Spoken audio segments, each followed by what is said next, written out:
কুষ্টিয়ার দৌলতপুর উপজেলার চল্লিশপাড়া সীমান্তের পদ্মার শাখা নদীর ওপারে দেশের বিপুল পরিমাণ অরক্ষিত ভূমি উদ্ধার তৎপরতায় বিজিবি। দ্রুত সময়ের মধ্যে বাংলাদেশ সীমান্তে স্থাপন করা হবে সীমানা পিলার। ইতোমধ্যে সম্পন্ন হয়েছে দুই দেশের যৌথ সার্ভে। বিজিবি বিএসএফ বৈঠকে মিলেছে আশানুরূপ সাড়া।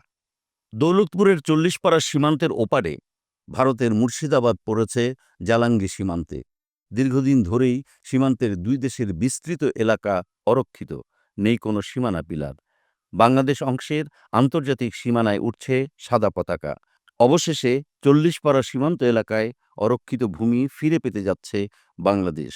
দ্রুতই সেখানে স্থাপন করা হবে সীমানা পিলার। সেই সঙ্গে ভারতও ফিরে পাচ্ছে অরক্ষিত অংশ। পদ্মার শাখা নদীর তীর ঘেঁষে জেগে ওঠা ভূখণ্ড সম্পূর্ণরূপে ফিরে পাওয়ার অপেক্ষায় এই অঞ্চলের মানুষ। এ বিষয়ে স্থানীয়রা বলেন, ২৫ বছর পরে জমি ফিরে পেয়ে ভালো লাগছে। আমাদের জমি আমরা ফিরে পেতে যাচ্ছি, তাই আমরা খুশি। বাংলাদেশের সীমান্তে পিলার স্থাপনের মিলেছে আশানুরূপ সাড়া। দুই দেশের সৌহার্দ্যপূর্ণ পরিবেশ ঠিক রেখে নেওয়া হবে কার্যকরী পদক্ষেপ।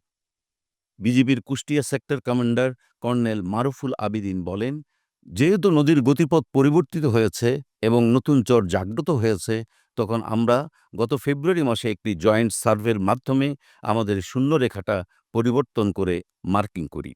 বিজিবির কুষ্টিয়া ব্যাটালিয়ন ৪৭-এর অধিনায়ক লেফটেন্যান্ট কর্নেল মাহবুব মুর্শেদ রহমান বলেন, আমাদের সীমান্তের ১ ইঞ্চি জায়গাও আমরা ছাড় দেইনি।